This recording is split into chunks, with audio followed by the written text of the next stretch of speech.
I'm Alex Mozet, and welcome to Winner Take All, where we talk about the constant battle to fight back and win. Against who? Against big tech monopolies. We have a couple good stories on the fight against big tech monopolies today. One of them is going to be around Google appealing their ruling against the EU for Google Search, favoring their products on Google Search. And the court has now basically denied the appeal, and Google now owes a bunch of money to the EU. So we're going to dig into that. That's actually the second topic. First topic is going to be around DoorDash buying Wolt for $8 billion. Hi, will you do a video on Wolt DoorDash? So yes, we are doing that, and we're going to start off the show with that. Then from there, we're going to cover Google. Then from there, we're going to, little play on words here, the Chinese, instead of antitrust, Chinese lack of trust. And we're going to dig into a really good report from the FT about basically you just can't trust these Chinese companies listed on U.S. exchanges. Lots of funny business going on there. And then Dollar Tree is no longer the dollar store. They are now raising prices above $1. Why? Because of inflation. I've got some great inflation memes. And yes, inflation is here. It's not transitory. It's a disservice what these people are doing. The media and others, our leaders, telling us that inflation is not something to worry about. It's absolutely disgraceful. So let's jump on in with the show. First topic here, you can see DoorDash buying Wolt to expand in Europe, $8.1 billion deal. DoorDash's stock is up after announcing this deal, basically up 18%. I mean, they had a really strong earnings report, so that worked well for them. It also, was definitely supported by this expansion into kind of like Central Eastern Europe, I would say. Let's look at the locations that Wolt has. So these are like the Nordics, Finland. It's really a company that started in Finland, so they got the Nordics, the Scandinavian countries, Finland, Sweden, Denmark. Then they got Japan, which DoorDash also has a presence in, Croatia, Hungary, Poland, and then Israel, Lithuania, Czech, Norway, right? Germany, they have 3 locations, right, at the bottom of the list. And they've got Greece and, but you don't see, for example, France or the UK or Spain, Italy, right? Kind of classical Western Europe, not really on here. What this reminds me of, here's what it reminds me of. We've talked about, we did a whole show covering DoorDash versus Uber Eats. How did DoorDash beat Uber Eats in terms of market share drastically over the past few years? We covered Emil, the former chief business officer at Uber, and his commentary on why. I think ultimately it came down to, go watch that video, DoorDash outmaneuvered Uber Eats. And one of the things we talk a lot about in that show was DoorDash taking advantage of suburban, less dense areas, suburbia, not going into the cities like where Uber Eats and Grubhub and all the big players, incumbents, were operating and dumping a bunch of money into. So they went broad, and then they attacked the cities. They bought Caviar, for example, from Square and did other things to then siege the cities, but only after they'd gotten to a huge point of dominance and scale. This kind of rings similar to that strategy by going to, what do you call this? Central Europe, Eastern Europe, and then like Japan and Israel thrown in there. This was a good article, which I thought, this was from January of 21 when Wolt raised a little over $500 million. And it's an interview with the founder here.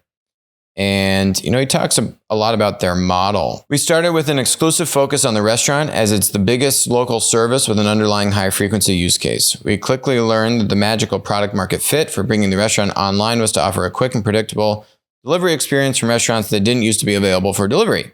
Kind of straightforward, right? That's food delivery marketplace. Okay, let's dig deeper. Their service lets them operate in very small cities with low income disparity, limited population density, and high labor costs.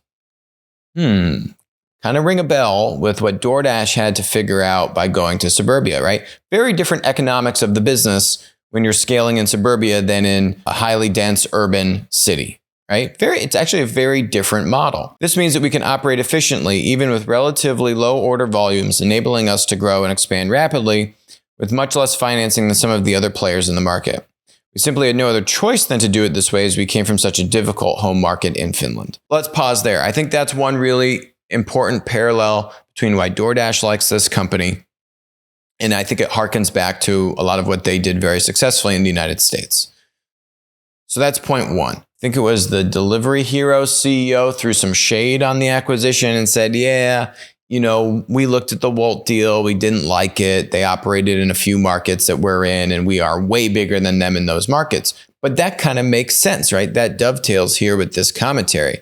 Their model has not been to go into Germany aggressively and these other more populous countries in Europe where the delivery heroes of the world and those players are operating. Not part of their strategy really yet. And I think that's really what DoorDash is betting on here, right? So that's point one. The other thing here is if you look into their longer term strategy, today, Wolt is much more than a restaurant delivery service. You can order groceries, electronics, flowers, clothes, and many other things on our platform. We believe that the future of how people buy Nike shoes is a few taps on Wolt, and some 30 minutes later, you get any pair of shoes you want brought to your door. That dovetails with Gorillas, which got a big check, which Delivery Hero led the round, put $235 million into Gorillas to get 8% of the business. Gorillas is one of now multiple. We've had Tri Tran, managing partner at Applico, co-founder of Munchery, and was CEO of Munchery for many years prior to joining Applico. We've talked about this kind of instant delivery model, and we are very bullish on the model. But that also is an aspiration of Wolt to go into this kind of instant delivery model. Now, there's a lot of money going into, there's Gorillas and there's Getir and there's like a couple others that have raised a bunch of money just in Europe. GoPuff is the big one in the United States. So there's a lot of stuff going on with this instant delivery market. But I think that's the other interesting aspect. You look at what Delivery Hero is doing and DoorDash trying to get a foothold in Europe in a couple interesting ways that I think hit on these strategic levers, going to these less dense, more suburban, lower income environments. Check one. Check two is to have a play with instant delivery. So honestly, on the surface of it, I was kind of skeptical. Why is DoorDash doing this play? Wasn't really seeing it. After doing more digging, I've actually become more optimistic and kind of, can see where these guys are coming from. And to close out the strategy, as we've seen with DoorDash in the United States, they do need to then siege the urban environments. And that's going to take a lot more capital. And so I would see this as actually the beginning. I would see DoorDash needing to pump more money in, for example, to go and buy, like, what's the caviar of Europe? What are some smaller players that could be rolled up that have a presence in the urban environment as you build out suburbia, right? Keep suburbia growing, but then they do need to take the fight into the urban environment and go on the turf of Delivery Hero and others. So that'll be interesting to see. But I do see that. Last thought on this is, another thing that could have been interesting for DoorDash to buy, a little bit more expensive though, would have been Lyft. So Lyft is $18 billion market cap. Compared to where it opened, compared to where it IPO'd, they are, considerably down from there. IPO'd at a touch under $80 a share. It's now at like 52, 53. It's interesting that DoorDash is deciding to expand in a similar model, just in a different geography, as opposed to kind of doubling down and becoming more of a platform conglomerate in its core market. Maybe this is also on the table. If you really want to take the fight to Uber, this would be the play that I would look at. And obviously, Lyft has been hurting. All ride sharing has been hurting. Uber, now profitable, but really on the heels of Uber Eats, bringing Uber, the platform conglomerate, over the finish line of profitability. So maybe that's still on the table for DoorDash. But to me, if DoorDash is doing so well, you don't just want to go expand geographically and go into another market where your core business, frankly, does not really have much synergy with that core market. That was my skepticism for DoorDash going into Europe, was how much is the base, how much is the core going to actually propel the business in Europe? And the answer is not that much. I think strategically it makes sense, and it's something that DoorDash likes. And DoorDash can put more money into this and help them expand and take the fight into, as I've talked about. But beyond that, there's really not too much synergy, operational expertise, that kind of stuff. Yeah, okay. But yeah, it's it doubles up with Japan with them. But yeah, there's not that much actual network effect synergy, as opposed to a deal like a Lyft, where now you get into a secondary, very complementary platform, ride sharing, esque market where you can double up on what the drivers are doing, driving passengers and then driving goods. So you'd think there would be something there. Maybe it's still in the future, but that to me would really be a sign of DoorDash flexing its muscle and diversifying the core business, which I think could be a worthwhile thing for them to explore. Next topic, more European discussion. Google loses antitrust battle with EU as the court upholds a 2017 order to pay this $2.8 billion fine. Ms. Pfister is the head of the EU's kind of antitrust regulation task force. She has held Google accountable. What this initial ruling from 2017 was for Google shopping listings, Google favoring its own search results in Europe and giving them preferential treatment on, basically the results page when you're shopping for stuff on Google. Kind of interesting why they've been able to successfully snag Google on this, but what about Amazon? How's Amazon subverting this? Where's the Amazon ruling on this? That's my first question. But hey, look, a strong win, put it in the win column, another win. We've now seen just in the past few months, I think we've seen a number of wins. This is what I was talking about on the last episode. We are in phase 2. We're in maybe the second inning of governments, really foreign governments. The US hasn't done much. Foreign governments curtailing and helping to level the playing field a little bit, not a lot of it, but a little bit with these tech monopolies. We've talked about Australia now. We've talked about South Korea. We've talked about India. And now Europe upholding this fine on Google Shopping, right?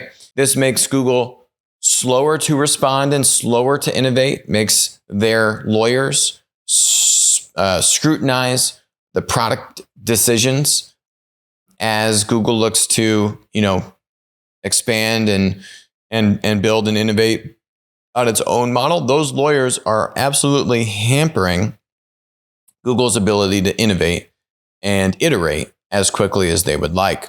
And as quickly as they used to be able to do it. And yeah, sure, the money hurts, but the money isn't that big of a deal, $2.8 billion. But it's strong. And, this is now a blueprint. There are now multiple examples across the globe of different ways that you can rein in the power. Is it breaking up the tech monopoly? No. But is it a step in the right direction? Absolutely. And this, to me, is really the most classical version of how any monopoly gets in trouble, especially we've seen with platforms dating back to Microsoft in the 90s, is Microsoft favored its own Internet Explorer, its own app, its browser, over other third-party apps. And that is vertical integration. That's favoring, if you are the platform to provide a myriad of different tools and products and service offerings to the consumer, and then you favor your own product over everyone else's, that's not fair, especially when you are the monopoly. That's basically what they got in trouble for. Amazon's doing this. Amazon's actively subverting Indian laws to try and prevent this. Well documented in this Reuters report. We covered that maybe a couple weeks ago when that came out. Now it's become really this good versus bad, right? Where now you have the government saying, hey, you're not supposed to do this. And now you have the tech monopolies having to subvert that and essentially play games. That was what we just saw Google's Play Store do in South Korea, right? So now when you think about the moral fabric and the culture and the employees, their ability to retain and attract top talent, all that stuff gets impacted, which is good. And is another just slow, kind of another one of the 1,000 cuts against these tech monopolies. But again, this took 4 years, right? This was a 2017 order, which then they got hung up and appealed and argued it for 4 years. So it just takes time to slog through this stuff, but it's good. It's good. Next topic is the Chinese lack of trust as opposed to antitrust. And there's this crazy report in the Financial Times. I mean, this stuff's nuts. We've talked a lot about the decoupling. We had Jacob Hellberg on the show with his book, The Wires of War, basically saying, look, you can't trust the Chinese. It's not the fault of the Chinese people. It's the fault of the Chinese government. And the Chinese government does not play by the rules. And no one's holding them accountable. And that is directly hurting American investors. And that's what this article is right here. How China's tech bosses cashed out at the right time. The Chinese companies listed on American stock exchanges, they have more lenient rules than US companies, or really, for that matter, any other company. Chinese companies listed on US exchanges have the best treatment, the most lenient treatment. Doesn't make any sense, right? Because there's a bunch of fraud over there. There's fraud everywhere, but they got more fraud than anyone else. Not to mention, why, whether it's foreign or Chinese or whatever, why are US companies held to a more accountable standard when other companies want to list on our US exchanges and take US money? Doesn't make any sense, right? It's got to change. And maybe this will wake people up. Remember Luckin Coffee? Luckin Coffee is like the Starbucks of China. Caught literally cooking the books. It's like Starbucks cooking their books. It's a big deal. Luckin Coffee was delisted off of the American exchange. But, you know, there's no concept of a US auditor auditing these Chinese companies. You know, they're just not allowed to have the same level of access. Sarbanes-Oxley, all these things. They're just not in existence. What this article focuses on isn't even about auditing, isn't even about Sarbanes-Oxley and having similar kinds of rules for these companies abroad. We're not even touching that tip of the iceberg. This is just purely around basically insider trading by the founders, and let's dig into it. So in China, there are no clear signs of selling, as when Chinese President Xi personally began to attack the industry. So when Xi complained in March that relentless homeschooling was a stubborn illness that puts undue pressure on Chinese children and their parents, at least 2 Chinese tutoring companies, the head of the company, started selling stocks in New York. They also touch on Jack Ma. Let's look at this. Estimated Alibaba executive share sales. So they started selling, stock when they knew that Chinese big tech was going to come under scrutiny. They started selling this.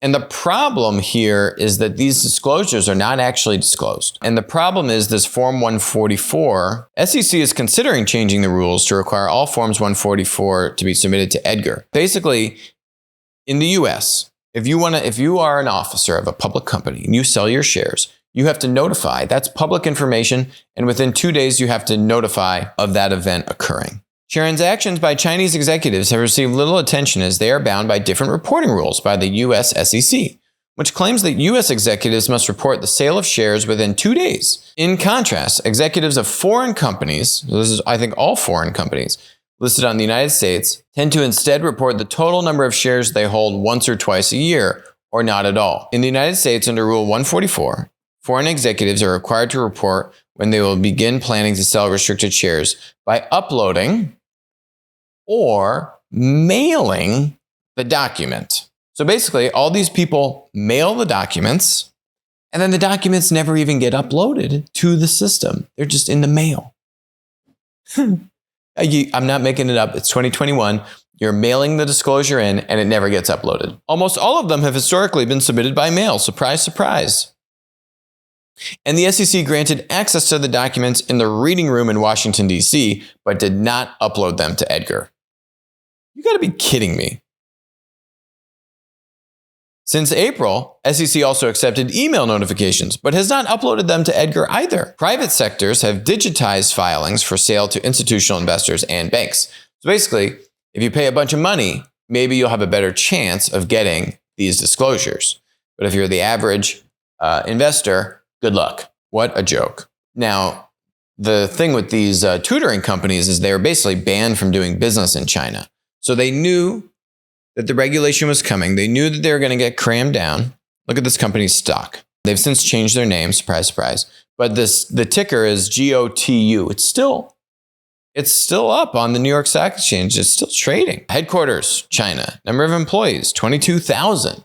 Right? It should be a legitimate business with legitimate business people running it. Nope. Here's the stock history. IPO'd 2019, $10 a share. Boom. Summer of 2020 in the 60s. In the fall of 2020, in the peak, it eclipses $100 a share. Guess when the founder and CEO and all these executives started to sell their shares? Yeah, when it was at all-time highs. Guess when people found out? Never, or many, many, many months later. Now the company has been basically banned from doing business in China, and the stock is now worth less than $4 a share, almost $3 a share. Guess who loses? American investors. Guess who profited? The Chinese executives and founders.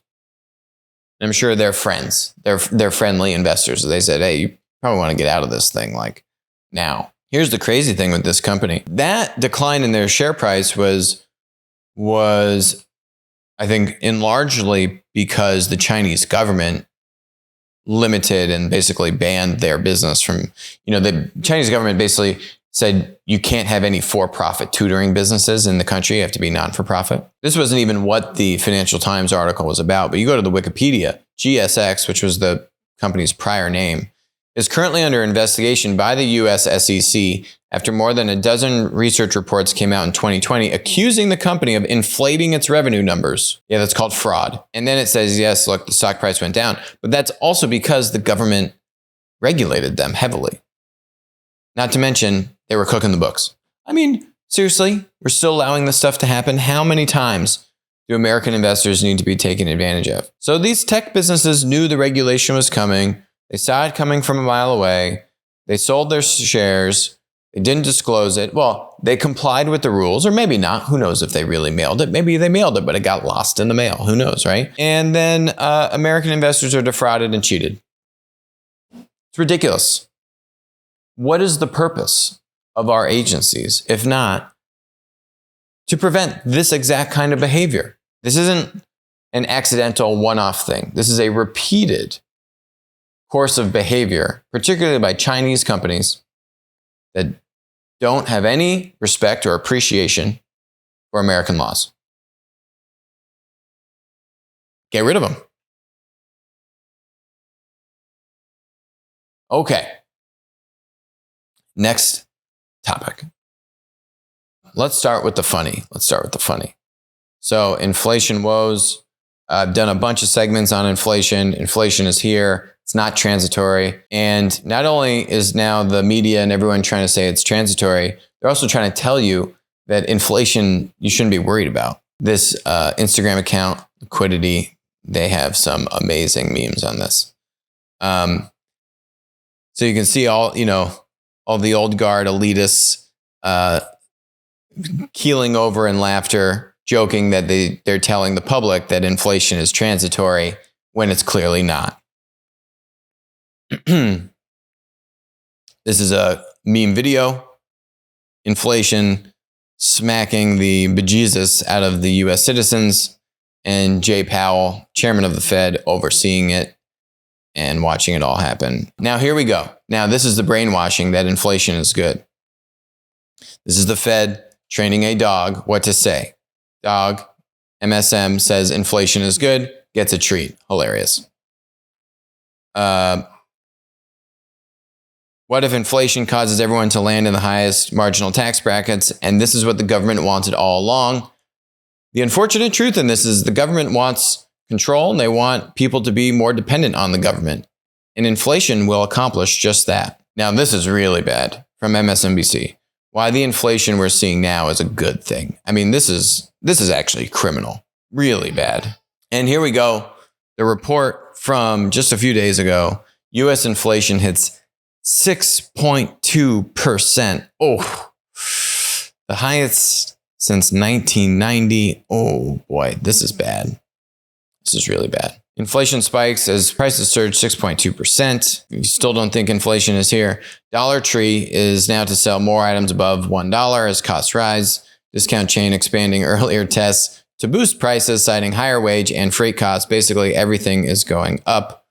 You can see their stock prices basically inversely tracking inflation. You can't sell stuff at $1 anymore. The inflation woes, and supply chain issues go hand in hand. The one thing which I think is a beneficiary of supply chain issues is the gig economy. And I think it's contributing to, the changing labor force in the United States. We've talked about how the gig economy is on fire. Here is this gig worker benefits platform Stride Health announces $47 million in new funding just in the past couple of weeks, specifically designed for independent workers. To reach independent workers, Stride partners with companies that rely heavily, such as Uber, Amazon, DoorDash, Instacart, and Grubhub, and others. Stride increased health insurance enrollments 3.5 times over 2020. More than 1/3 of the workforce works in the gig economy, according to Upwork. This is the article we had, where over 90 million Americans are in the gig economy, and those were 2020 numbers. It's not even tracking 2021. Right? So if we had 90 million Americans in the gig economy in 2020, and this company is now 3.5xing their volumes for health insurance, not to say that the gig economy workforce is 3x, but point is, gig economy is only continuing to grow and expand. More and more people are joining the gig economy, especially as you have these headwinds around health mandates, mask mandates, other kind of mandates, which you can figure out what I'm talking about. YouTube listens to all the words, and so you can't say certain words. It is going to drive a bunch of people to the gig economy. And actually, I think that these gig economy labor marketplaces are going to have clearly benefited tremendously just because of the ups and downs and work from home and all these kinds of things. We've talked about how it's just much harder to retain full-time employees in the given work environments. We've had people comment on our videos affirming this, right? Saying, hey, I actually make the same money, if not more, doing gig economy work. I was a mechanic. I work less hours. I make the same, if not more money. And I get to spend more time with my family. So why would I go back to full-time, right? So this kind of stuff's happening all over the place. And I think what you're going to actually have to see is you're going to see large enterprises, multi-billion-dollar companies, needing to augment their workforce with 1099 gig economy workers on a regular basis, right? Like, they're actually not going to be able to even have these people be full-time employees anymore. They're now just going to be like gig economy employees that are working for longer term contracts, doing warehouse jobs and trucking jobs and, all these mechanic jobs, blue collar jobs, which, they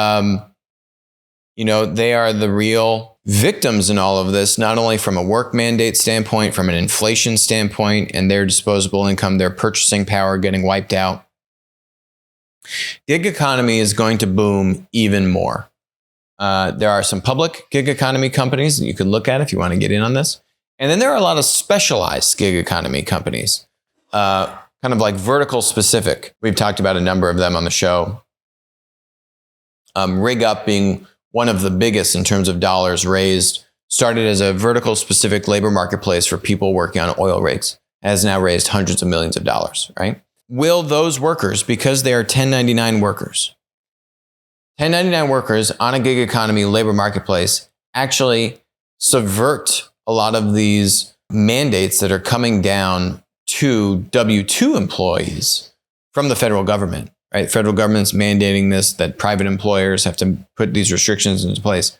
I think, you're going to just find loopholes, right? Life is going to go on.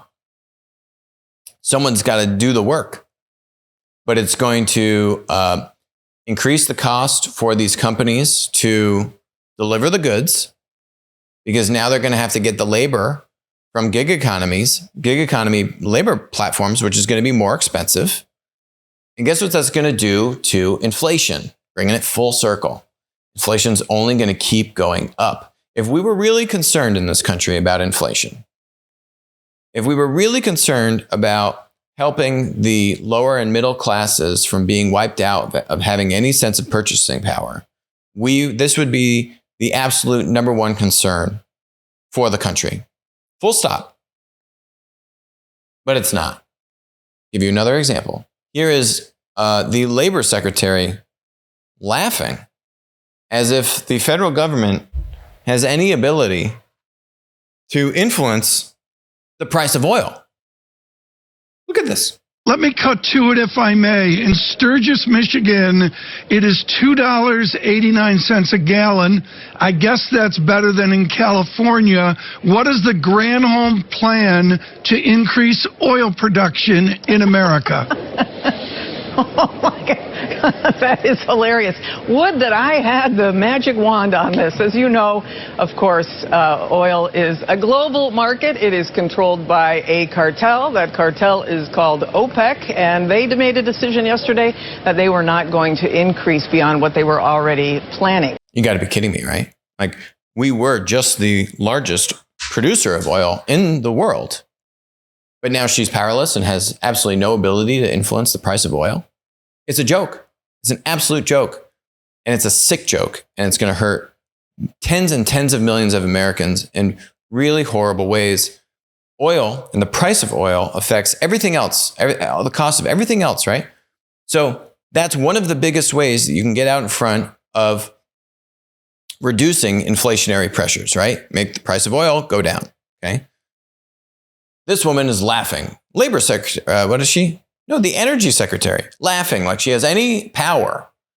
Energy Secretary of the United States, laughing. Oh, wow, that's really funny. How could I ever have any influence? It's controlled by this cartel in Neverland. I can't do anything. Pathetic. That's number one. Number two, then, are the federal government mandated labor requirements, which are only further exacerbating the supply chain, which, guess what? Makes prices do what? Go up. They're actively taking action to further exacerbate the problem of inflation and not help it. The third thing you would do if you wanted to increase inflation would be to continue to spend an ungodly sum of money. When the Fed, as we covered on the last episode, is trying to slow quantitative easing and not put as much money into the money supply system, which they've now announced they're doing because they're scared of inflation, even though they won't say it. But then the federal government continues to spend trillions of dollars and borrow. We have now spent so much money. No foreign governments, no one has enough money to buy the debt from the U.S. government. Now the Federal Reserve has been buying trillions and trillions of dollars of the U.S. government's deficit. Never happened before. Not to any of this degree. Guess who's going to have to buy this debt? The Federal Reserve. So the federal government is going to force the hand of the Federal Reserve to counteract their desire to slow QE. So if the Federal Reserve has to buy the federal government's debt, but they say that they want to slow QE, well, that counters any potential slowing of QE when the Federal Reserve has to buy the debt from the federal government. So those three things, oil, labor, and more federal deficit spending, forcing the Federal Reserve to keep printing money, is basically three major levers which are actively being deployed to further exacerbate the problem of inflation. This is not going to end pretty. It's a really sad thing that's happening. So I put my inflation clips at the end of our episodes because unfortunately, the positive is you can get out in front of this. Go watch our interview with Jim Rickards. And if you have money and you see this coming, you can invest and you can diversify to actually benefit from hyperinflationary environments. So go watch that video. There are ways to do this, but there is no avoiding the fact that tens of millions of Americans are not going to be able to get out in front of this and are going to be even more dependent on the U.S. government and are going to really struggle even more so to make ends meet. It's very unfortunate. A lot of this could be mitigated, if not avoided entirely. That's it for us today on Winner Take All. Thank you very much for joining us. Talk to you soon.